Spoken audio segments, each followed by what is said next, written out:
Listos. Dios les bendiga esta preciosa noche. Es un placer estar en este hogar. Y qué lindo ocupar este tiempo para escuchar la palabra de Dios, ¿verdad? Porque yo creo que no hay cosa más grandiosa en nuestra vida espiritual es tener ese privilegio todavía. En muchos países ya no se escucha porque hay persecución, porque le quitan la Biblia, y nosotros tenemos ese privilegio. Mire qué dice la que tenemos todavía. Así que hermano Carlito nos lleva en oración en este momento, por favor. Padre, te damos gracias en esta hermosa noche que tú nos has permitido estar reunidos en este lugar para escudriñar tu palabra, Padre Celestial. Te pido que nos abras el entendimiento, Señor, y que le des revelación a nuestro hermano para que él nos pueda explicar tu palabra, Señor. En el nombre de tu Hijo amado Jesús te lo suplicamos, Padre, que nos des tu palabra en esta noche, Padre Celestial. Te lo pedimos, Padre eterno. Amén. Una de las grandes verdades profundas que el maestro predicó, Dios siempre ocupaba el mundo natural para llevarlo a lo espiritual, para que nosotros en nuestra capacidad humana pudiéramos interpretar la intención divina del maestro, qué quería enseñarnos. Por eso es que cuando leemos las 10 parábolas de las Escrituras, siempre el maestro, usted va a ver que comparaba lo natural con lo espiritual. Él dijo en una oportunidad, el reino de los cielos es como un tesoro escondido, que cuando alguien lo encuentre, vende todo por tal de quedar con el tesoro. Eso comparó. Pero esta preciosa noche traemos una simbología que el maestro predicó en San Mateo en el capítulo 5. Vamos a leer del verso 13 al 16.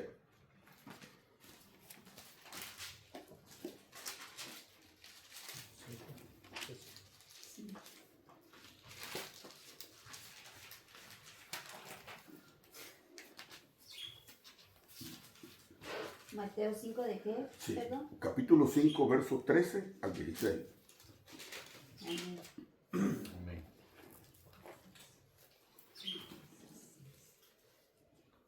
Si alguien lo encuentra, lo lee. Sí. Vosotros sois la sal de la tierra, pero si la sal se desvaneciere, ¿con qué será salada?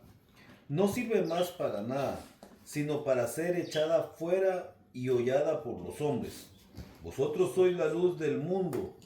Una ciudad asentada sobre un monte no se puede esconder, ni se enciende una luz y se pone debajo de un almud, sino sobre el candelero, y alumbra a todos los que están en casa. Así alumbre vuestra luz delante de los hombres, para que vean vuestras buenas obras y glorifiquen a vuestro Padre que está en los cielos. Bendito Dios. Estas verdades son tan profundas y tan maravillosas que el maestro reveló a través de su linda palabra para poder encontrar el propósito y la responsabilidad del valor espiritual que debemos tener, usando una simbología. Porque hay dos cosas que Dios usó, la tipología y la simbología. Y la simbología es algo del mundo natural comparado al mundo espiritual. Y en este momento él explica algo interesante. Vosotros sois la sal de la tierra. Ahora, ¿cuál es el propósito de la sal? ¿Por qué el maestro comparó a la iglesia que tendríamos que tener una actitud como la sal? Sabe que uno de los principios de la sal, ¿verdad?, tiene 3 cualidades importantes. En la simbología espiritual, la sal tiene 3 funciones. 1, la sal sabe conservar. Si usted no le pone sal a una carne, se pudre. Entonces quiere decir que la sal conserva los alimentos. Segundo, sabe mantener intactos los alimentos para que no se puedan descomponer. En otras palabras, purifica. En otras palabras, purifica. Y tercero, darle sabor. Tres elementos inevitables del propósito de la sal: condimentar, conservar y mantener intacto un alimento.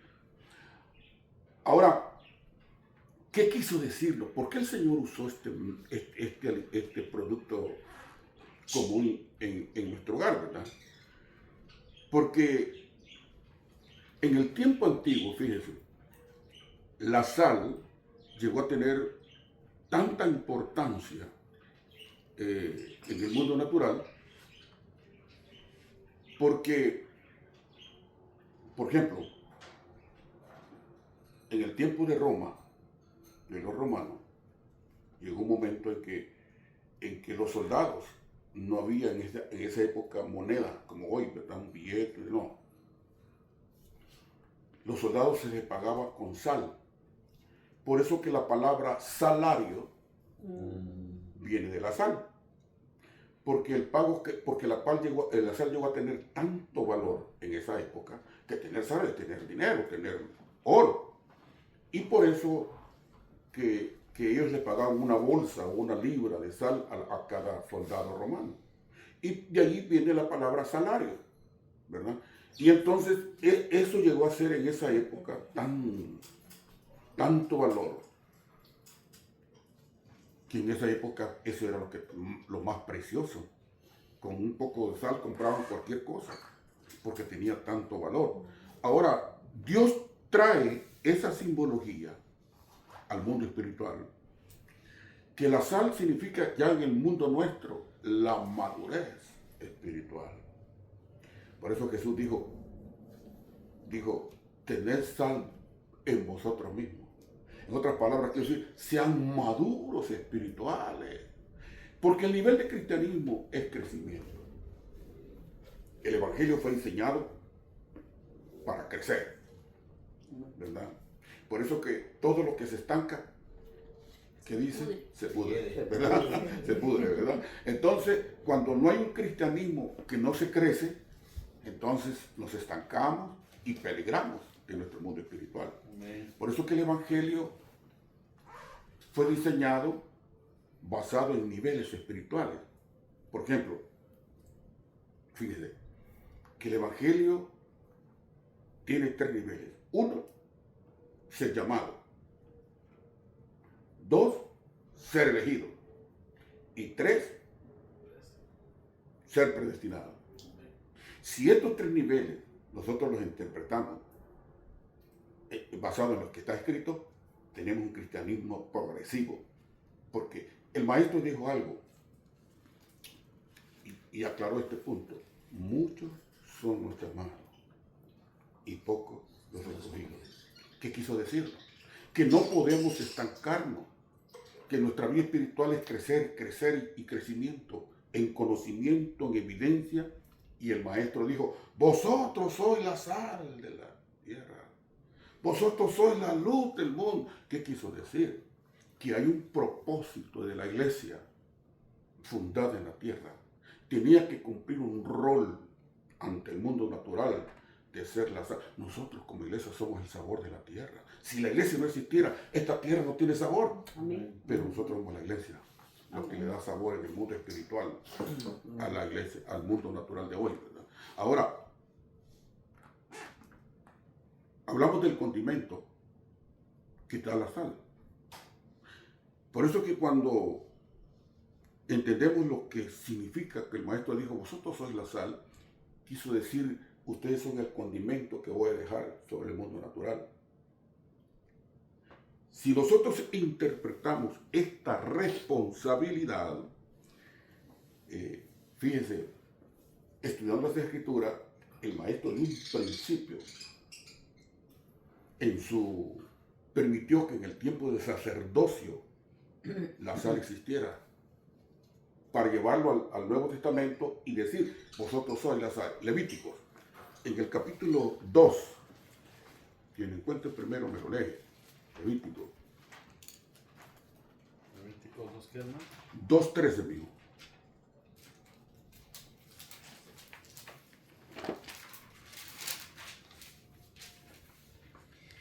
Y sazonarás con sal toda ofrenda que presentes, y no harás que falte jamás de tu ofrenda la sal del pacto de tu Dios. En toda ofrenda tuya ofrecerás sal. Exacto. ¿Por qué menciona? Fíjense, no. Les digo un poquito profundo esto, porque hay detalles que aquí no voy a poder explicar ampliamente, porque esto es profundo. ¿Por qué Dios menciona 3 veces la sal en un verso? Sazonarás con sal toda ofrenda que presentes, y no harás que falte más de tu ofrenda la sal del pacto de tu Dios, y en toda ofrenda tuya ofrecerás. ¿Por qué? Porque el número 3 en esta escritura significa manifestación. Pastor, ¿cómo lo puedo percibir en el mundo espiritual? ¿Por qué Dios se manifiesta en 3 personas? Padre, Hijo y Espíritu Santo. Por eso que el número 3 es manifestación. Nosotros somos parte de esa manifestación. Amén. Somos carne, somos espíritu y tenemos alma. Entonces quiere decir que el número 3 significa, por eso que Dios menciona en este verso, y que no falte la sal en tu ofrenda. 3 veces. ¿Qué significa eso? Ponerle mucha atención. Cuando el corazón está lleno de Dios, es mejor dar que recibir, dijo el maestro. Hay poder. Sí.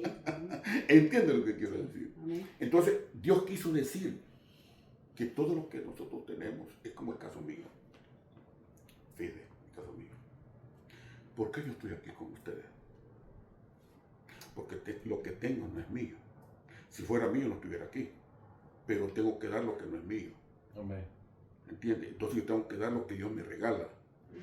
Y yo no soy de gente que multitudes. No, donde 2 o 3, yo siempre me gustan los números.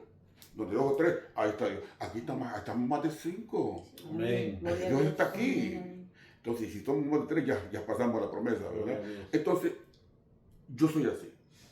Yo no puedo quedarme con lo que Dios me da. Y le digo yo a mi esposa, yo quiero terminar mi vida, el último suspiro, sirviéndole a Dios. No sé a dónde, pero yo voy a tener que servir. Aleluya. Dar lo que Él me regala. Amén. ¿Verdad? Entonces, por eso este principio que Él le dice, usó el sacerdocio. Fíjate de dónde viene la sal, mencionando al Señor. Porque Él tenía un futuro maravilloso y glorioso y un pueblo que le dijo, ustedes son la sal que yo prediqué en el sacerdocio antiguo.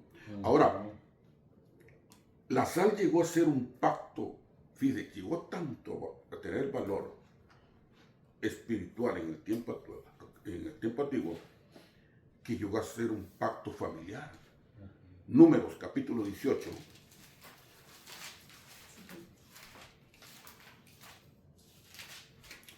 En el verso 19.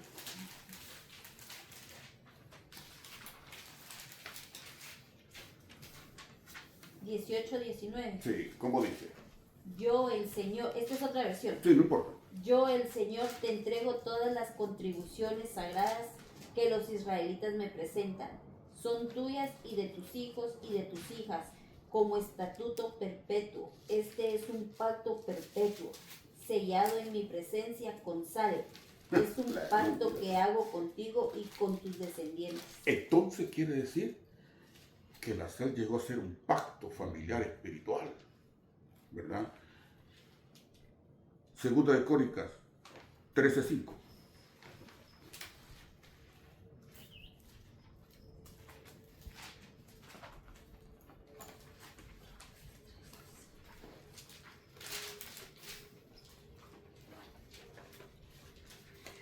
¿No sabéis vosotros que Jehová, Dios de Israel, dio el reino a David sobre Israel para siempre, Crónica. a él y a sus hijos, bajo pacto de sal?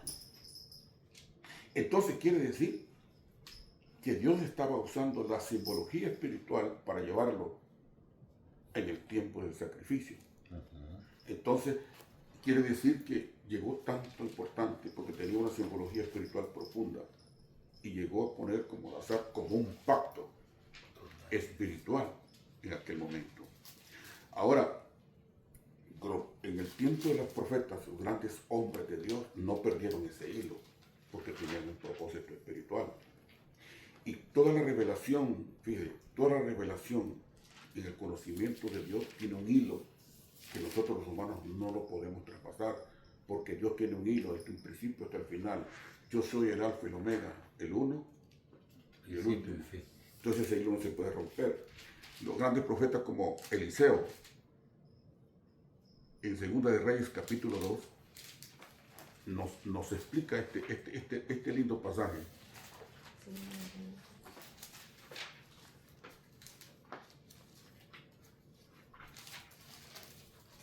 2:19.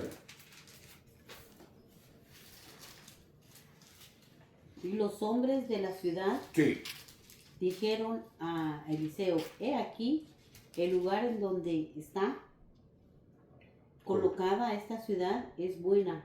Como mi señor ve más, las aguas son malas y la tierra de la tierra es es estéril.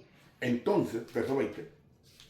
Perdón, pero la letra es bien chiquitita. Entonces él le dijo, traedme una vasija nueva y poned en ella sal. Y se la trajeron. Oiga, los grandes hombres de Dios dijeron, miren, traigan, la tierra está mala. Y con Por favor, traigan. ¿por qué no azúcar? Pero mira aquí la simbología. Una vasija nueva. Nueva. ¿Verdad que no dijo cualquiera? No, No, nueva. una Nueva. vasija nueva y pónganle sal. Siga leyendo. Y saliendo él a los manantiales de las aguas, echó dentro la sal y dijo así, ha dicho Jehová, yo sané estas aguas y no habrá más en ella muerte ni enfermedad. ¿Y qué pasó? Y fueron sanas las aguas hasta hoy, conforme a la palabra que habló Eliseo. ¿Qué fue la simbología que usó Eliseo? La sal. La sal. Entonces, esto es un hilo que por eso que el maestro les dijo a la iglesia, ustedes son la sal. El compromiso, la responsabilidad de tener a Dios en nuestra vida. Ahora, es tremendo esto. Voy a usar 4 principios. Fíjense, 4 principios. Perdón, en mi versículo, Dígame. en mi versión, sí ahí dice de que se purifica el agua. Entonces, fíjense, dijimos al principio, conserva, purifica, ¿verdad? Y mantiene el alimento. Cuando llegamos, al final, van a entender qué era lo que quiso el Señor con la sal. Fuera el principio bíblico y espiritual. Ahora, el profeta Ezequiel menciona 4 principios, fíjense bien, 4 principios de una transformación. Ezequiel.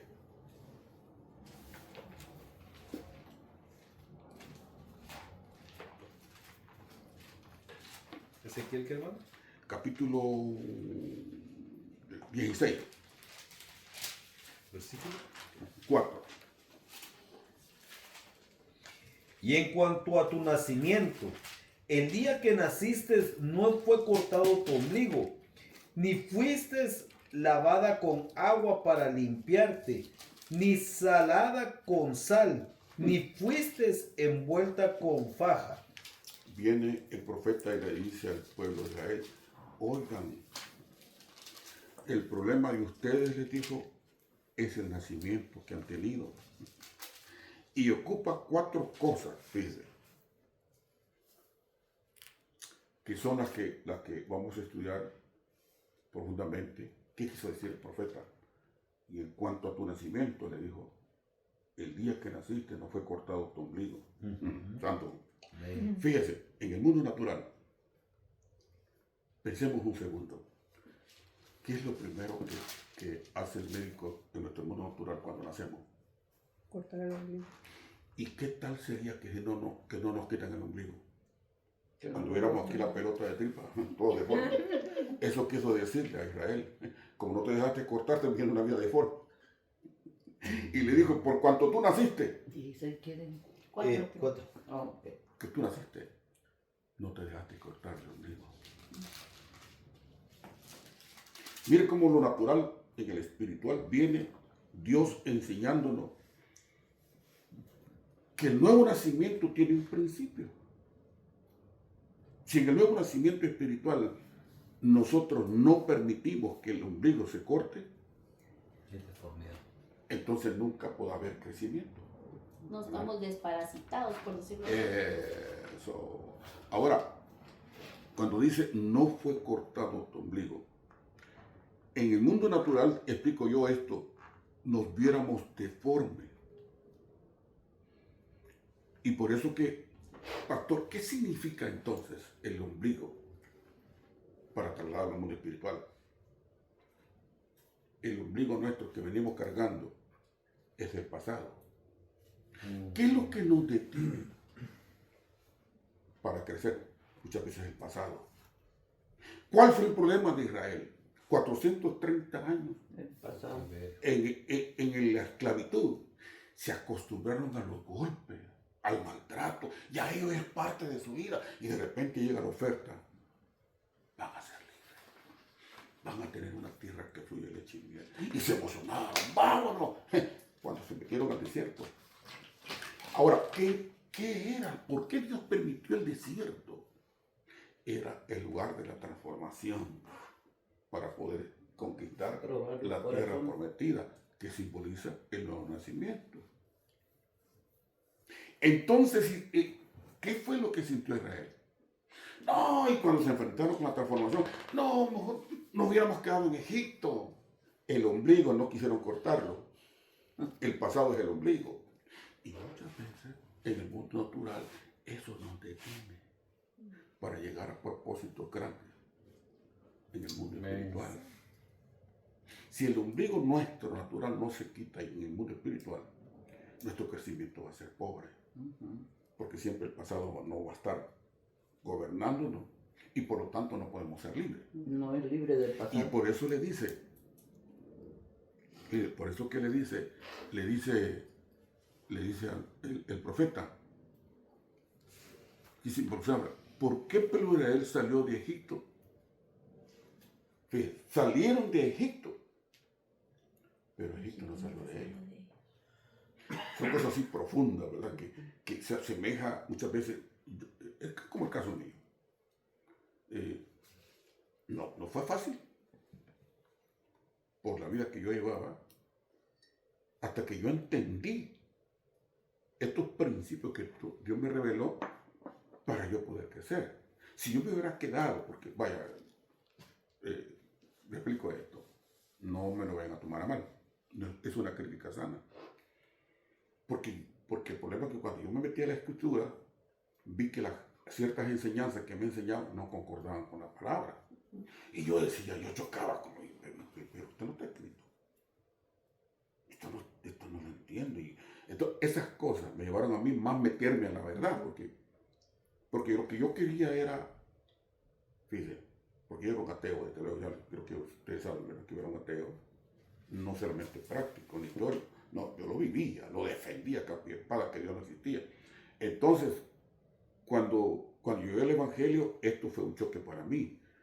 Entonces yo decía, ¿será cierto esto? Quiero estar seguro. Entonces, cuando yo me metí a escudriñar y a pedirle a Dios la revelación, pude entender que hay cosas que se predican en el púlpito que no existen. Amén. Y ese celo me entró a mí. Y ese celo espiritual. Yo decía, pero... Entonces, no lo usé para criticar, lo usé para mí mismo, mira. Yo dije, voy a cuidar yo de hablar de él. Por eso que hay un principio, hermano, en Apocalipsis. Creo que está. Quiero ver si lo encuentro. Que dice...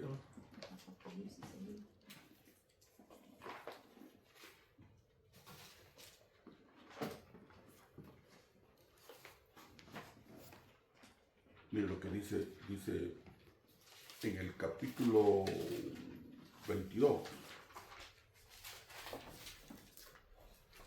Mire lo que dice el verso 19. Y si alguno quitare de la palabra del libro de esta profecía, Dios quitará su parte del libro de la vida y de la santa ciudad y de las cosas que están escritas en este libro. Esto es lo que me cuido. Amén. Por eso que yo siempre hablo basado en lo que está escrito. Entonces, cuando yo vi eso, dije, no, Señor, cuídame, yo quiero caminar de acuerdo a lo que tú ya delegaste, ¿verdad? Entonces, ¿qué significa este principio, mis amados? Significa que el pasado, pensando que el ombligo, que el pasado nosotros tenemos que rasgarlo con madurez espiritual, ¿verdad? Porque yo siempre digo esto, fíjense, siempre digo esto, que hay dos cosas importantes en las escrituras. Una es saber de Dios y otra es conocer a Dios. Saber es información, conocer es una experiencia personal. Porque el profeta Isaías, siendo un profeta, sabía de Dios, pero no lo conocía, hasta que llegó al templo y vio que los oficiales se enveneaban y dijo esto es la gloria de Dios. Y se sintió tan inmundo que dijo, Señor, he visto esto y yo que soy un pecador de labios inmundos. Inmediatamente confesó. Y Dios mandó un ángel con carbón encendido y lo limpió. Esa es la actitud nuestra cada día, cada segundo, porque mientras yo vivo en este mundo, yo soy un pecador, hermano. ¿Entiendes lo que quiero decir yo? Yo no puedo decir que soy más santo, no puedo, porque el mundo en que vivo no es santo. Yo voy a ser santo puro, ¿sabes cuándo? Allá está arriba, porque allá no existe nada impuro. Entonces, sí, ¿verdad? ¿Me entiende? Entonces, ¿por qué cree usted que la oración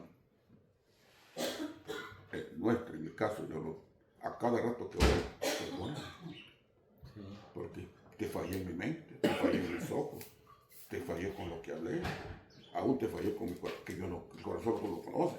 Por eso mismo, porque mientras yo vivo en este mundo, yo no voy a ser perfecto. Y este es el problema doctrinal, creer que somos perfectos en la tierra.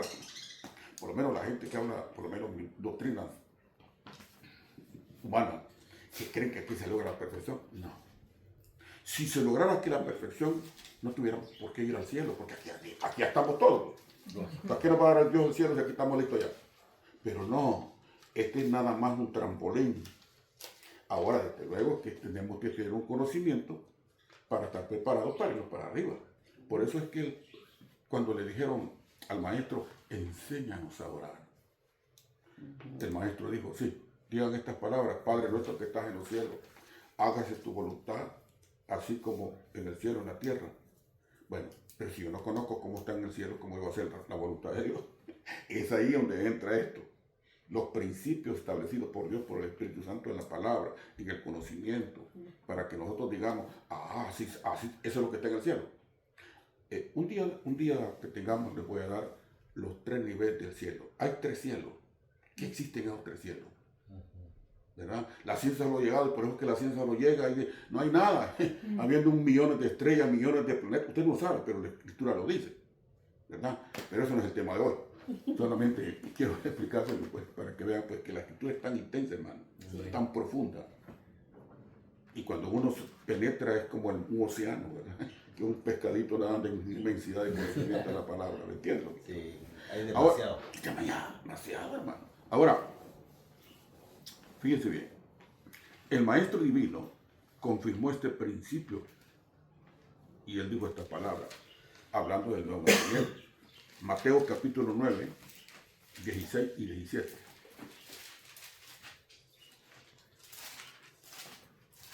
Hablando del ombligo todavía, ¿verdad? Nadie pone remiendo de paño nuevo en vestido viejo, Ajá. porque tal remiendo tira del vestido y se hace peor la rotura. Ni echa vino nuevo en odres viejos. De otra manera los odres se rompen y el vino se derrama y los odres se pierden, pero echan el vino nuevo en odres nuevos. Y lo uno y lo otro se conservan juntamente. Ese es el ombligo. Dios dijo, no pueden poner Vino. el vino en odres viejos. Ujú. Todo tiene que ser nuevo. Entonces está hablando de que el ombligo significa el pasado. No podemos vivir nosotros algo nuevo si el pasado no existe. Por eso que he aquí, dijo el Señor, todo es hecho nuevo. Nuevo. ¿Verdad? Entonces significa que nosotros penetramos a un mundo. Por eso que fíjese que la fe es tan importante en nuestra vida. Por eso que si usted mira el capítulo 11 de Hebreos, dice, sin fe es imposible agradar a Dios. ¿Por qué? Porque eso no es locura en lo natural. Tener que creerle a un Dios que yo no veo, que no toco, ¿cómo lo voy a creer? Y es ahí donde surge el maravilloso plan de la fe. Por eso que el maestro dijo, para el que cree, todo es posible. Amén. El arma más poderosa nuestra es la fe. La dicha que tenemos. Porque la fe es la que provoca que yo crea en Dios. Amén. La fe que provoca que yo lo acepte como mi Salvador. Y eso me llevará un día a la eternidad. Por eso es que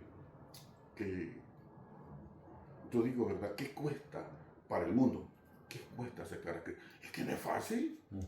Dichoso, dijo el salmista David, dichoso el hombre cuya confianza está en Jehová de los ejércitos. Porque nosotros no hemos visto a Dios, pero lo creímos. Amén. Y aquí estamos porque creemos, ¿verdad? Entonces, este principio, fíjate, es interesante en la vida nuestra. Ahora, ¿cuál es otro principio que dijo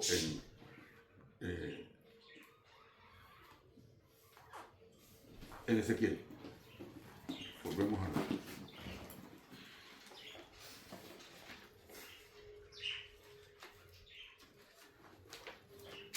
¿Qué dice? ¿Ezequiel qué oramos? Ezequiel 16, 16, ¿verdad? 4. Al 17. El 16, 4, ¿verdad? Ya dijimos que hablamos de la sal. Ahora viene, ¿qué otra cosa les dijo? El ombligo, con aguas, porque dijo, en cuanto a tu nacimiento, el día que naciste no fue cortado tu ombligo, Ok, luego, ni fuiste lavada con agua para limpiarte. aquí viene. Llegamos a la segunda característica de ser lavada. ¿Qué es lo segundo que hace después de cortar el ombligo a la mujer, el médico natural? Comienzan a lavar al niño, le quitan todo lo que tenemos, ¿verdad? Y Dios usa esta simbología para provocarnos a nosotros que lleguemos a ese nivel de nuevo nacimiento. ¿Qué significa el agua? Se la pregunta. Es la palabra, ¿no? Le dijo en el capítulo 15, le dijo del 1 al 3 de San Juan, ¿qué le dijo el maestro a sus discípulos? ¿Qué lindo es? San Juan 15, 15:1, ¿verdad? sí, 1, Yo soy la vid verdadera y mi padre es el labrador. Ese, ¿verdad, hermano? 15:1. sí, 15, ¿verdad? Ajá, 15:1. Vale. San Juan 15. Todo pámpano que en mí no lleva fruto lo quitará, y todo aquel que lleva fruto lo limpiará, para que lleve más fruto. Siga. Ya vosotros estáis limpios por la palabra que os fue hablada. La palabra es el agua. Amén. La que lava, la que limpia nuestra vida, nuestras impurezas internas. Entonces quiere decir que, ¿qué le dijo a Ezequiel? Ni fuiste lavada con agua, ¿verdad? Entonces quiere decir que este principio, ¿qué le dijo Dios a la Samaritana? El capítulo 4 de San Juan 18, Cualquiera los que 13, tome 14. esta agua volverá a tener sed. Eso. ¿Qué quiso decirle? Si no era un agua literal, ¿no? Le dijo, si llegas al conocimiento, no de saber de mí, sino de conocerme, nunca va a tener sed. Amén. Gloria a Dios. Eso quiso decirle. El agua representa el conocimiento de Él, de su eternidad, de su gracia. Sacia. Imaginen que la Biblia tiene 30,000 promesas. Y nosotros muchas veces le agarramos ni una. Sí es. Por ejemplo,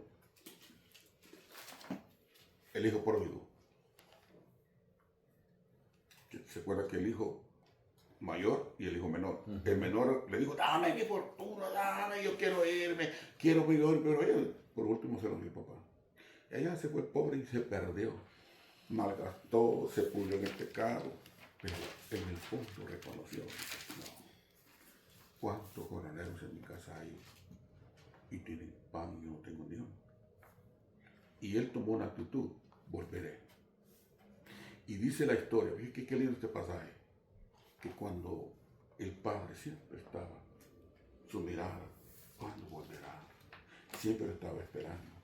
Y un día, de repente, aparece y mira la silueta de su hijo y él sale y corre y lo abraza. Mi hijo, te he estado esperando. El amor de Dios, que aunque tú falles, siempre te está esperando. No es como nosotros los humanos, que lo hundimos, lo condenamos y lo mandamos de una vez al infierno. Dios no es así. Entonces dice que lo abraza y le dice a los sirvientes, mátenme el becerro más gordo, mi hijo ha regresado, vamos a hacer una fiesta. El hijo mayor no estaba. Ujú. Y se hace la pachanga y la fiesta. Y de repente dice que a media fiesta llega el hijo mayor. Y oye, ¿verdad? Y sale el sirviente. Y le dice, ¿qué es esa bullanca que está aquí? Tu hermano regresó. Y tu papá mató un becerro y le entró un celo. Terrible. Le entró un celo. Y no entró. Y el sirviente viene y le dice, papá, tu hijo está allá afuera. Dile, no quiere entrar. Se fue el papá. Si tú le dices que toda esta es tremenda y le dice, mi hijo, tu hermano, y él viene enojado. Yo nunca me he ido de tu casa. Nunca te he dado problema. Y nunca he matado un becerro para mí. Y este que se fue a podrir en el pecado, lo está celebrando porque ha regresado. Fiel a la palabra del Padre. Mi hijo, todo lo has tenido tú. El problema es que nunca has agarrado nada. Eso pasa con nosotros. Sí. 30,000 promesas. Por ejemplo, miren. Solo el Salmo 91, hermano. ¿Cuántas promesas tiene? El que habita al abrigo del Altísimo mora bajo la sombra del Potente. Diré yo a Jehová, esperanza mía, castillo mío, mi Dios en quien confiaré. Él te librará del lazo del cazador y de la peste destructora. Con sus plumas te cubrirá y debajo de sus alas estarás seguro. Escudo y adargas es tu verdad. No temeremos al terror nocturno, ni saeta que vuele de día, ni de pestilencia que ande en oscuridad, ni de mortandad que en medio del día. Caerán a tu lado 1,000 y 10,000 a tu lado, pero a ti no llega. Bueno, solo ese salmo. ¡Santo Dios! Y a veces no agarramos Es un nada. principio. Y este conocimiento nos da seguridad. Amén. Es como tener una aseguranza. ¿Cuál es el problema de nosotros cuando no tenemos aseguranza del carro? Anda viendo que la chota no vaya a hacer, cabrón. ¿Verdad que sí? Pero en el espíritu nosotros, ¿qué confiado andamos, hermano? Mire, hermano. Hay cosas que suceden en nuestra vida donde uno mira la gloria de Dios. Fíjense que 2 veces me ha pasado, estos días, en el carrito, me para la policía, hermano.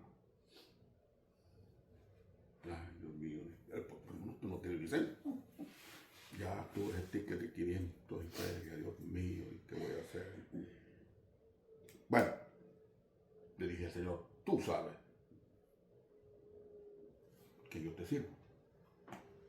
Y como tú dices que todo es tuyo, entonces, por lo tanto, le dije yo, y llega el policía. Pero mire, pasó algo, ¿sí? Que el policía se me queda viendo. Y yo no sé qué, ¿para qué le voy a decir? Yo no sé qué vio. Que se puso a sonreír. Y me dice, ¿de dónde viene? De la iglesia, soy pastor. Y se puso a reír, agachó su rostro y me dijo, no te preocupes. No te tengo que parar, vete. Gloria a Dios. Solo Dios. Solo Dios. Solo Dios. Porque cuando tú andas, como dice, cuando tú andas en el espíritu, lo natural se sujeta al espíritu, Amén. ¿verdad? Porque, por ejemplo, una de las grandes promesas, y el ángel de Jehová acampa alrededor pero hay una responsabilidad. Celos. A los que temen, hay poder. Entonces, por eso digo Y que- yo, perdón, Sí. y yo lo recibí, fíjese, hermano, porque yo acababa de hablar con él como 5 minutos. Y después le volví a hablar yo porque no sé qué me iba a preguntar. Y le volví a hablar. Y ya no me contestó. Dije yo, Señor, ¿será que han parado el policía a mi esposo? Señor, obra, y si lo han parado. Le dije. Porque, y cabal, así fue, que cuando él llegó me llegó contando eso, que lo había parado la policía y que lo había dicho que se fuera. Gloria a Dios. pero fíjate, hermano, el cambio que el hombre tuvo cuando me vio. Como ahora pasó, yo no sé, le digo a mi esposa, están pasando cosas para mí extrañas. Fíjese que yo no conocí a un muchacho, fíjese, un muchacho, y se me queda viendo. Es un siervo de Dios, me dijo. Amén, siervo, le dije. ¿A dónde me ha visto? No lo conozco, me dijo. Pero ¿sabes qué me dijo? Ora por mí. En el supermercado de fiesta, ¿no? Ora por mí. Hermano, y pues me puse a orar en medio de toda la gente, hermano. Toda la gente quedó ahí. Y comienzo a reprender, bueno, yo no sé qué necesidad había el siervo. Y comienzo a reprender y a atar todo espíritu inmundo. No, mi sierva, la algarabía de mi esposa, en el pleno mercado adentro, hermano. Antes no me sacaron. Pero, Gloria a Dios. pero pasó una atmósfera, hubo una atmósfera. Toda la gente, hermano, se inclinaba con respeto a lo que estábamos haciendo. Y el siervo lloraba y le decía, gracias, pastor, necesitaba eso, usted no sabe. Cosas del espíritu, ¿verdad? Gloria a Dios. Entonces por eso hablamos Ensayo. de esto. Alumbre vuestra luz. La sal, la luz. Da sazón a lo insípido, ¿va? Ajá, Entonces son cosas, como le digo, que en el espíritu Fíjate que tomé. se logra tener, ¿verdad? Ahora, el maestro dijo estas palabras. Volvamos a Ezequiel. digamos cuál es la otra parte que dijimos.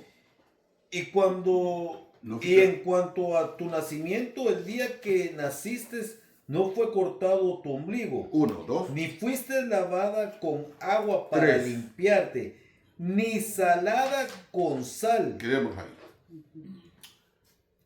¿Qué representa entonces si la sal preserva los alimentos? Si actual condimento a los alimentos. Entonces, ¿qué simbología tiene espiritual en nuestra vida? La sal representa la presencia de Dios. Porque la presencia de Dios es la que nos da fortaleza, fuerza para mantenernos firmes en este camino. Si el Espíritu Santo, por lo menos, el maestro le dio cátedra espiritual y conocimiento a 12 hombres, hablando del reino, 3 años y medio. Pero cuando él se iba, les dijo, miren, ahora le falta algo, falta la sal, métanse en el aposento alto y no salgan hasta que sean investidos. Eso, la sal, sin la presencia del Espíritu, yo no puedo caminar. Sin la presencia de Dios, yo no puedo santificarme. Sin la presencia de Dios, no puedo dar testimonio. Lo que es la presencia de Dios es la sal. ¿Qué le dijo a la iglesia? Hechos 1:8.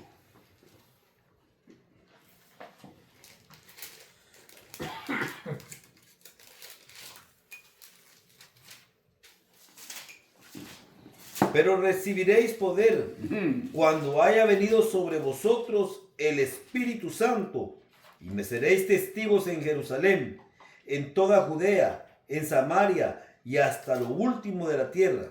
¿Cuándo seremos testigos del reino? Los grandes hombres como Eliseo, Elías, ¿qué fue lo que predestinó que esta gente marcaran diferente? La presencia, Amén. ¿verdad? Ahora, El último es si fuiste envuelta en fajas. sí, hay algo que es interesante. Fíjense, voy a tocar este punto. Hay un pasaje cuando lo estudio, lo leo, me da tristeza. porque es un cuadro que algunas veces nos toca vivir. Porque como les dije al principio, no pretendemos nunca creer que podemos lograr la perfección en este mundo. No, yo estoy luchando. Esta es una guerra espiritual, donde yo me mantengo peleando contra todas las fuerzas del enemigo, ¿verdad? A modo de mantenerme. Al momento que voy a estar en el piso, pero me voy a levantar. Ahora, Israel estaba pasando una etapa tan difícil. Jueces capítulo 13.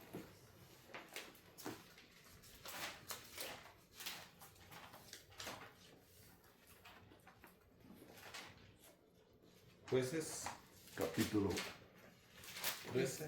13:1. Los hijos de Israel volvieron a hacer lo malo ante los ojos de Jehová, y Jehová los entregó en mano de los filisteos por 40 años. Quiere decir, ¿qué es lo que hacía Dios cuando el pueblo no obedecía? Él los entregaba a los enemigos. Y dice que en esta oportunidad los entregó por 40 años, bajo el yugo de los filisteos, cananeos, a todos los demonios de pueblo que existían. Pero llegó un momento en que Dios tuvo misericordia. Y dice el verso 2. Y había un hombre de Zorá, de la tribu de Dan, el cual se llamaba Manoah, y su mujer era estéril y nunca había tenido hijos. ¿Y qué pasó? A esta mujer apareció el ángel de Jehová y le dijo: he aquí que tú eres estéril y nunca has tenido hijos, pero concebirás y darás a luz un hijo. ¡Ja! Dice la escritura que era un vientre estéril. Pero cuando vio Dios en su bendita misericordia el problema de Israel, dijo: no lo voy a abandonar. Y vio a Manoah, su mujer, que no podían tener hijos. Y dice la escritura que le dice: voy a darles un hijo. Pero este hijo, le dijo, va a ser especial. Y dice en el verso 4. Ahora pues, no bebas vino ni sidra, ni comas cosa inmunda. Pues he aquí que concebirás y darás a luz un hijo, y navaja no pasará sobre su cabeza, porque el niño será nazareo a Dios desde su nacimiento, y él comenzará a salvar a Israel de mano de los filisteos. Dice que Dios le da a este hijo con un propósito, y va a ser el libertador de Israel. Y este hijo, fíjese, sobre esa familia ocurrieron 3 cosas. 1, le dio una esperanza familiar. 2, era la esperanza de una ciudad que necesitaba un libertador. 3, era la esperanza de ser el vaso que Dios iba a usar para hacer libre a su pueblo. Lo mismo pasa en nosotros. Nosotros somos la esperanza de mi familia. Mientras yo me mantenga conectado con Dios, mi familia está protegida. Amén. 2, esta ciudad, mientras viva un vaso de Dios en esta ciudad, en esta cuadra, no hay demonio. Gloria a Puede Dios, ofrecerse. amén. Amén. Porque aquí hay alguien que es la sal de la tierra. Hay sal. Amén. 2, tercero, soy un propósito. Porque Dios me trajo para adorarlo, para glorificar su nombre. Y fui criado para la alabanza de su nombre. Entonces quiere decir que estas 3 cosas se cumplen en nuestra vida como las que se cumplió en la familia de Dan, ¿verdad? Le voy a traer esperanza. Una mujer estéril vivió la esperanza, tuvo un hijo. Y no solamente eso, va a ser la esperanza de esta nación. Amén. Y tercero, su presencia estará con él. Y dice la escritura que en el capítulo 13, en el capítulo 14, mire cómo era la gloria de Dios. Lea el verso 5 y 6. Y Sansón descendió con sus padres y con su madre de Timmat. Y cuando llegaron a la viña de Timmat, he aquí un león joven que venía rugiendo hacia él. Y el espíritu de Jehová vino sobre Sansón, quien despedazó al león como quien despedaza a un cabrito, sin tener nada en su mano, y no declaró ni a su padre ni a su madre lo que había hecho. Volvamos a la escena. Venía su padre, venía Sansón, joven Sansón, y él vio al león. Y fíjese qué interesante. Y dice, llegaron a la viña de Timnat y aquí un león. ¿Por qué menciona a león joven? ¿Por qué no dice solo un león? Porque quiere decir que no era un león viejo, tenía la muela poderosa. Ajá, el ruido ha sido fuerte. Sí, pues, en su plena juventud el león, ¿verdad? Macizo. Ahora, una característica del león, que cuando el león tiene la presa asegurada, ruge, mientras no ruge. Y dice que rugió, estaba listo para comerse a los pobres ciervazazos. Pero viene la gloria de Dios sobre su vida de Sansón. Y dice que despedazó Al león como ¿Cómo que quien despedaza? despedaza a un cabrito así. sin tener nada en su mano. Bien, así somos nosotros en el espíritu. No hay demonio que nos pueda tocar. Gloria a Dios. ¿Sabe que uno tiene que llegar a un nivel que te conozca el diablo y te conozca Dios? ¿Por qué, pastor? Capítulo 17 de los Hechos, dice la Escritura, que una pitonisa que venía para mi sigla de orar. ¡Esos son siervos! El diablo sabe quiénes somos, ¿o no? Sí, amén. ¡Esos son siervos de Dios! Altísimo. Que le sirven a Dios Altísimo. El diablo te tiene que conocer como también Dios te tiene que conocer. Amén. Ese es el principio. Ahora, hay cosas que... Y es aquí donde tenemos que cuidar esto. Es una alerta, como una luz roja que se prende. Nosotros cuando estamos a Cristo recibimos también la promesa del Espíritu Santo en nuestra vida. Pero eso tiene una responsabilidad tan profunda. Por eso que las 10 parábolas, cuando uno las estudia, las 10 parábolas, uno entiende lo que es el reino, vivir en el reino. Y el reino es semejante a las 10 vírgenes. Y el reino es como un tesoro escondido. Quiere decir que es un regalo con responsabilidad. Ahora,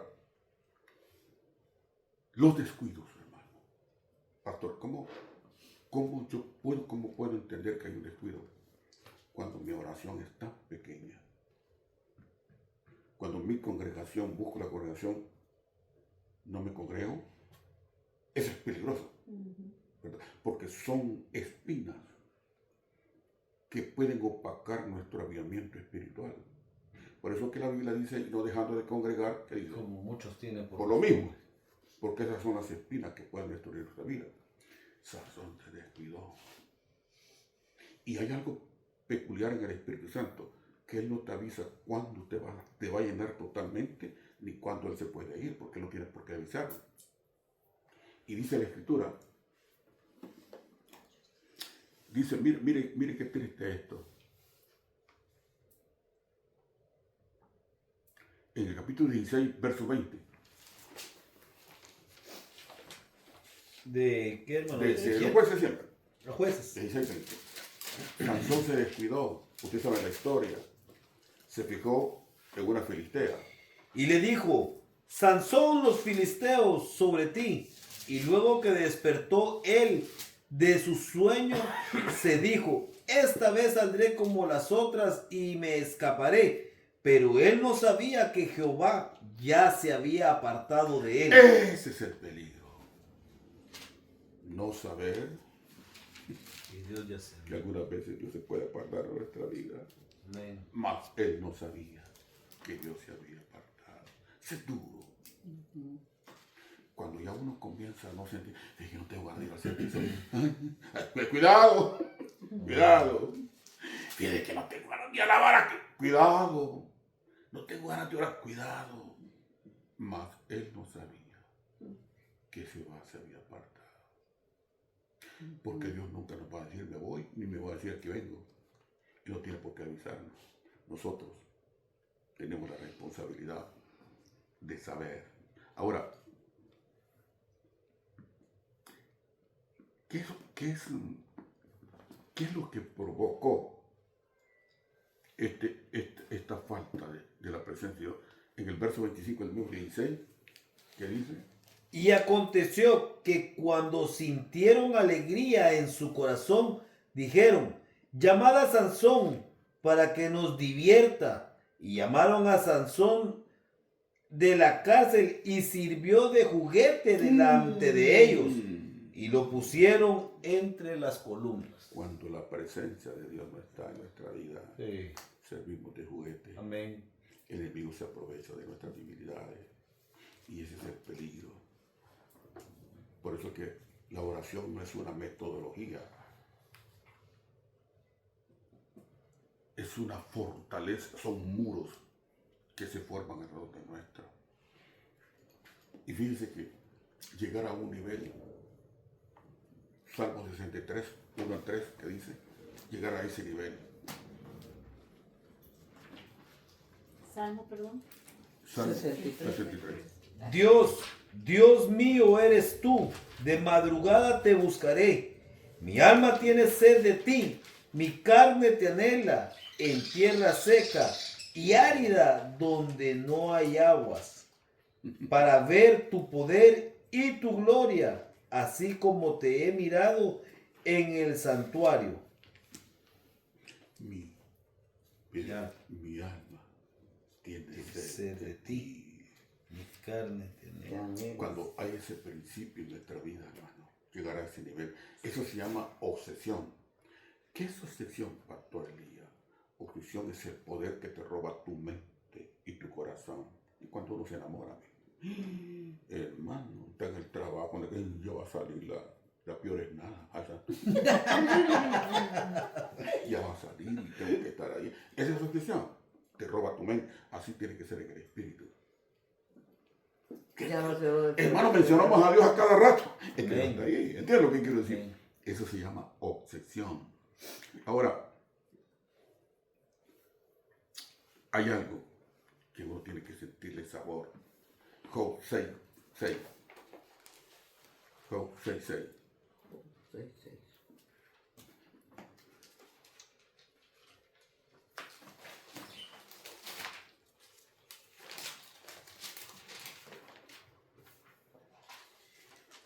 ¿Se comerá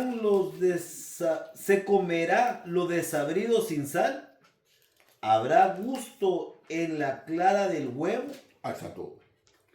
Las cosas que mi alma no quería tocar son ahora mis alimentos. Fíjese bien. Mi alimento, perdón. ¿Por qué trae esta palabra? Job 6, 6. Se comerá lo desabrido sin sal.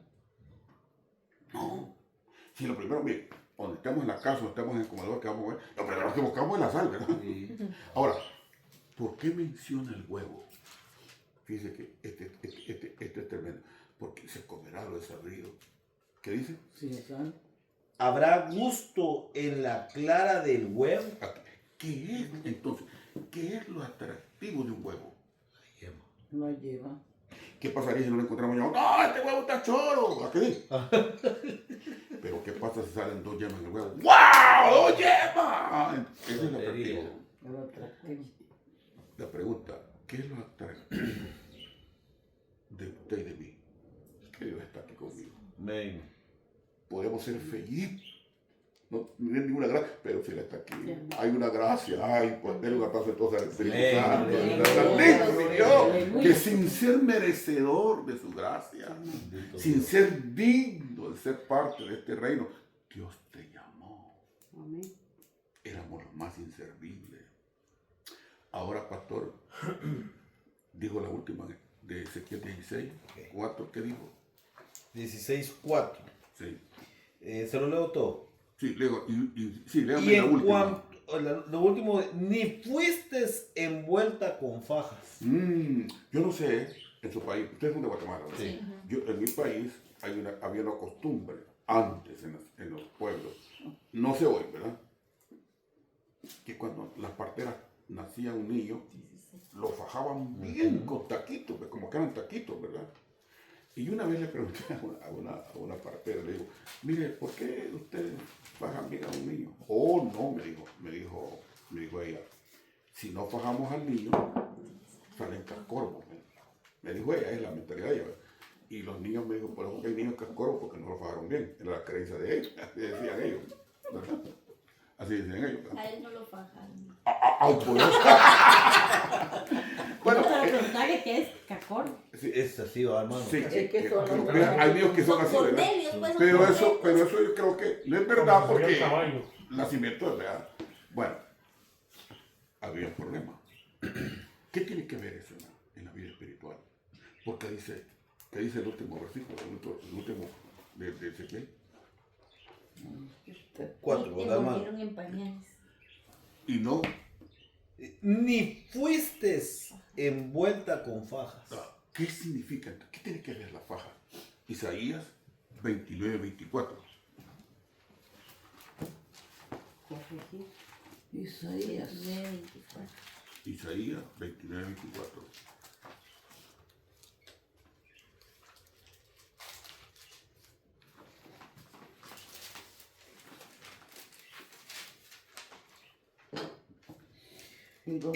Perdón. Ok, no está bien de ¿Cómo Y dice? los extraviados de espíritu aprenderán inteligencia y los murmuradores aprenderán doctrina. En otras palabras, una iglesia bien doctrinada está bien fajada. Amén. Amén. Bueno, espero que este pequeño estudio 29, los anime. 24. 24. 29, ¿Qué dice tu 24. versión? Vamos a decir su Vea su versión. Los de espíritu extraviado recibirán entendimiento y los murmuradores aceptarán ser instruidos. Es lo que estamos haciendo aquí, ¿verdad? Estamos siendo bien fajados, ¿verdad? Gloria a Dios. Bueno, espero que esta enseñanza pues los llene Amén. Amén. de anhelos, deseos, ¿verdad? Gloria a Dios, amén. De seguir para adelante. Y seguir adelante porque mientras vivimos en la tierra, como le digo, no podemos ser perfectos. Por eso que la instrucción cada día nos da ánimo, nos da fortaleza. La palabra es vida, la palabra es espíritu. Y cuando entra este conocimiento en nuestra vida, hermano, vivimos dentro del nivel de la sal. Somos la sal. Podemos condimentar esta tierra, ¿verdad? Porque somos la sal. Y dice la luz del mundo. Y así alumbren entre los hombres, porque somos la luz del mundo, ¿verdad? Vamos a despedirnos. Ana Lina, nos despide en oración, por favor. Amén. Gracias, Padre bendito, por esta palabra que tú has impartido, Señor. Que esta semilla, Señor, germine en nuestros corazones. Abre nuestros ojos y entendimiento para lo que tú quieras hablarnos esta noche, Señor Jesús. Gracias por este momento, Señor. Gracias por los que estamos aquí, Padre bendito. Que esta palabra no quede resonante en nuestros corazones, sino que podamos ponerla por obra. Te damos gracias, Señor. Guarda a los siervos que van en camino. Te damos la honra y la gloria, Padre bendito. Amén. Bueno, Silvito, ha sido un placer Y estar el con pueblo de ustedes. Dios dice. Amén.